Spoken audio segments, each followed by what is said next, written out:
Look at that big one with a deer to its left. And look, more over there. Oh, there's the fighting deer. I remember those.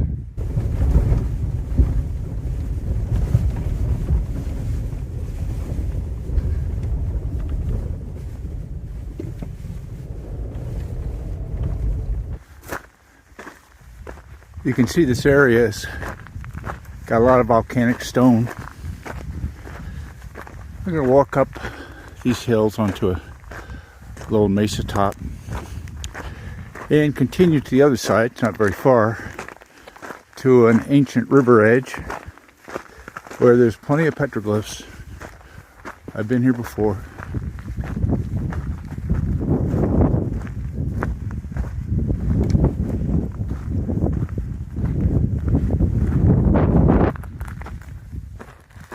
There's a little rock arrangement. This area has plenty of geoglyphs, man-made rock alignments. This one is a simple example of one of those. Just sort of a, well, less than a circle. I'm afraid the wind might be bothering the audio here. And it's also got a bigger rock in the middle. Not sure what the purposes of these are, but there's a bunch of them out here on this volcanic plain full of basalt. There's also quite a few of these sort of paths that have been beaten down through the years. Some of them are ancient. Some of them are thought to be 1,000 years old. It's hard to know. There have been some animals around here. May have formed some of them, but they're sort of interesting to run across as well. There's another path. I don't think the animals could have moved these rocks out of the way. A person did that. Well, I've just come a little below the edge, but I can see a glyph right over there. So heading over. Well, some nice geometric patterns here. There's a couple deer. That's a pretty nice deer right there with a buck with a rack. Another big one in the wind. There's a few nicely made ones up there. Looks like a big horn and I don't know, 2 triangles with a foot underneath it and a handprint. But down below here we got also a couple of nice ones. This one is a turtle or a big horned toad. He's got claws and looks like a couple thunderbirds. We'll get closer.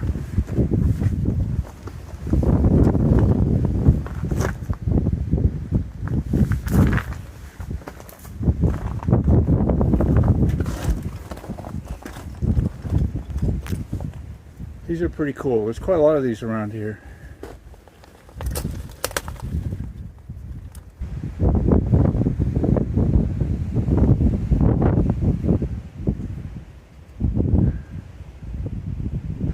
Most of these so far I remember. I was here 6 years ago. At that time, I just stumbled on them. I didn't know they were here. I'll go with coyote on this one. But these ones over here, seen obliquely, they're ungulates, and they're big. 2 big ungulates, looks like a buck and a doe. The buck in plaid, the doe in stripes. There's a couple more over there. Again, these are all a little bit faint, but they're more faint big animals, particularly up there, a little brighter on those rocks.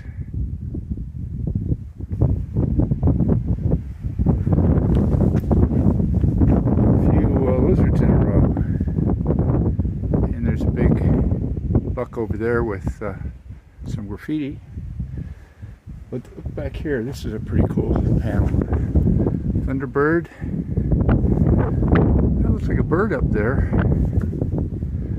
Some lizard men.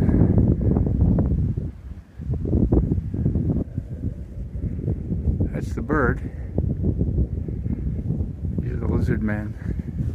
See if I can get a more head-on shot of the thunderbird. Not so bad. And here's this one on the other rock down here. You see we're above the old riverbed. This used to flow till it all got dammed up. Similar here. Rather faint animals. Those are mainly coyotes, I would say. Look over here, more animals. And a couple thunderbirds. Even further along, more animals.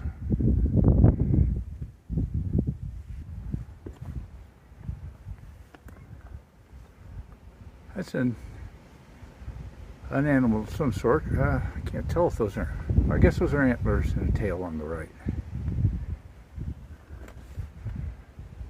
That's just a simple one, must be a doe.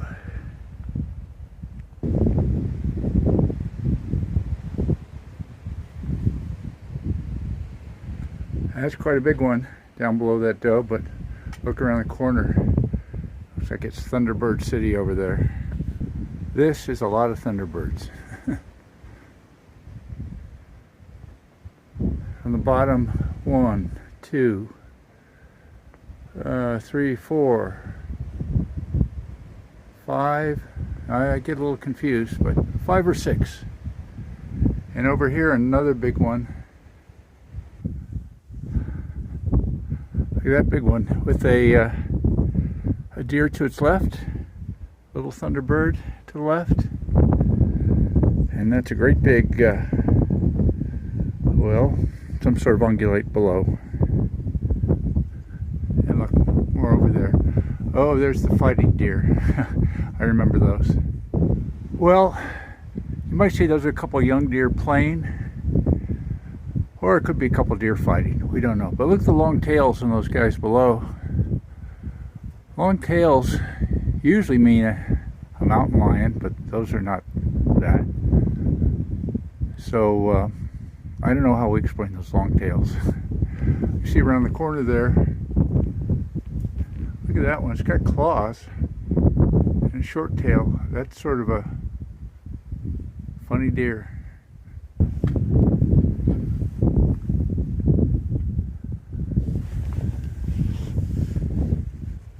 I've worked my way back into the alcove that has the fighting deer.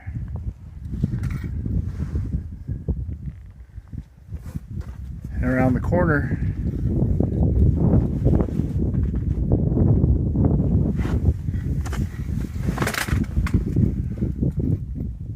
more animals.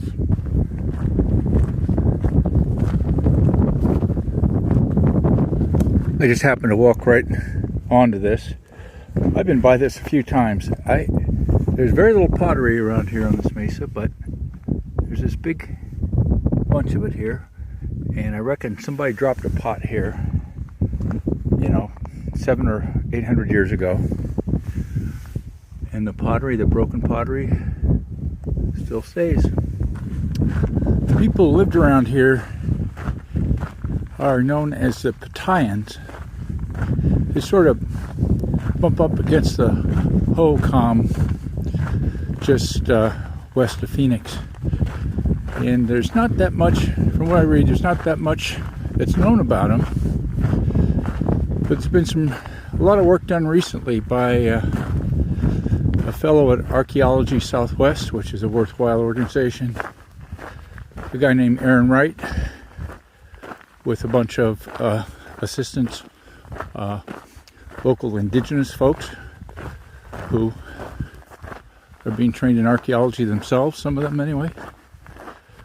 But I don't think I've seen a final report, but I've seen bits and pieces and presentations. And it's interesting stuff. Of course, it's very hard to find a ruin around here. They didn't build masonry ruins or masonry homes, and the ones they built just didn't last. Well, I moved along the top a ways, came back down. some similar glyphs to what we've been seeing here. Some deer, those ones with vertical hatching are usually call those centipede or something, but I don't know what those are. There's the one I was looking for. You see, looking at it from the side here. I found this the first time I came. I came back another time and looked for it, and I didn't find it, so I'm glad I did. We'll go have a look. Well, this is the one I was looking for. Look at all those guys. Very unusual glyph. Step a little further back. It's quite a glyph. And I think this is the sort of special rock that I remember stumbling across. I have to look on top to see. Oh, look, there's some petroglyphs on this one, although they're faded.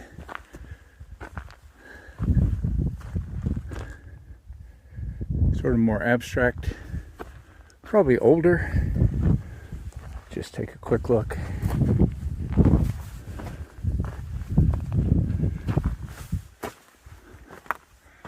Oh, there's a human and an animal.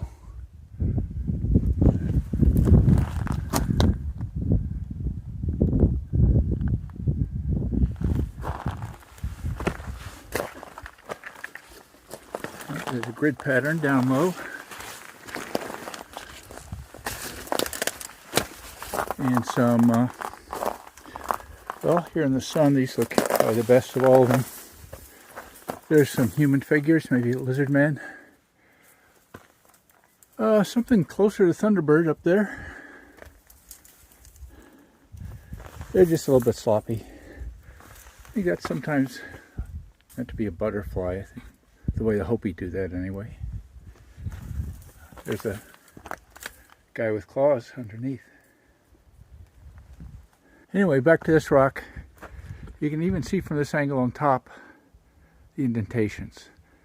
So I'll go up there and take a picture. Before I go up though, I'll walk around to the other side and you can see the glyphs on this one. Sort of a lizard man, you know, a squiggle with a head. And older ones. Okay, I'm on top now. I hope the wind's not too bad. I'm afraid it probably is. We can see these mortar holes. Several of them, different sizes. And then a bunch of smaller holes that are almost cupules. This area obviously had a lot of people based on the petroglyphs, but you find very few in the way of grinding features. This is by far the standout feature I found. I'm heading back to the car now, but I notice I'm passing some geoglyphs. That is, rock arrangements generally thought to be made by the ancient folks. Obviously this is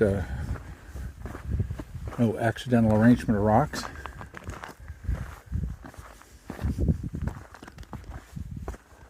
And there's quite a long line of rocks here.